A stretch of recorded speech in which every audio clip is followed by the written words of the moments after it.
Hello and welcome to your daily bite of the Victorian Spring Racing Carnival in Australia. It's been a day of arrivals and departures from the Werribee International Horse Centre, with the Godolphin jet of Sheikh Mohammed touching down with 2 Melbourne Cup hopefuls.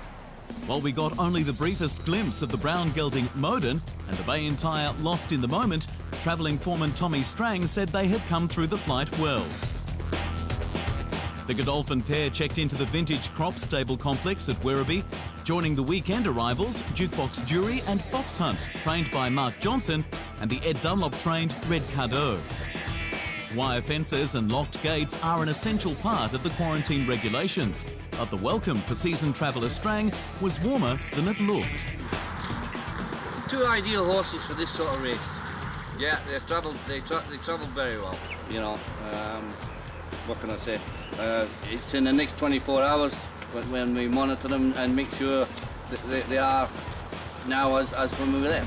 Trainer Saeed bin Suror has 4 times been placed in the Melbourne Cup, and the race is one of the few big international events still to elude the Godolphin team. The Warrior at Central Park and Rogan Josh, the outside part's got his 11th Cup.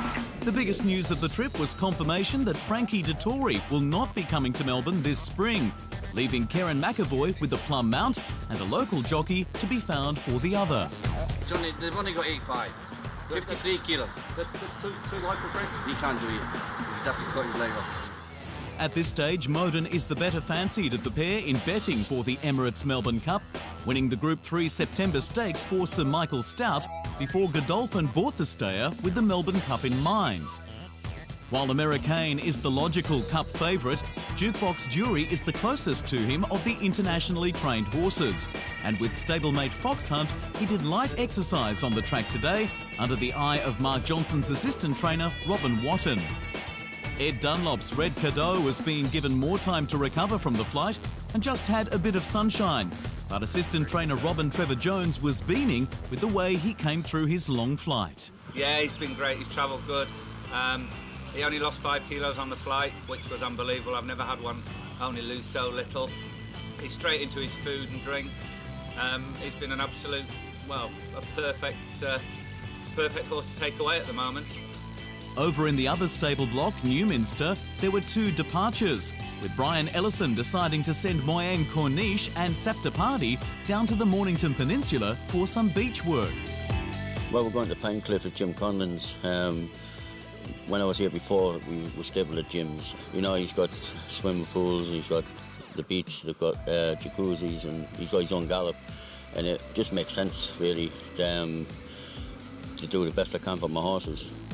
There are still 9 horses in the Newminster block, and 2 of them will have their final lead-in runs to the Melbourne Cup in Wednesday's $225,000 Geelong Cup. The French-trained Dunedin makes his Australian debut, to be ridden by Caulfield Cup winning jockey Craig Williams. Through a translator, assistant trainer for Mikel Delzangles, Aymeric Candas, said he expects Dunedin to be running home strongly at the end of the 2,400-metre race. Yeah, the horse is doing really well. I mean, he's done everything he's been asked for so far. So all the stuff he's done so far has been pretty good. Aymeric is very happy with the horse. Apparently he's going to the Geelong Cup. Looking forward to it.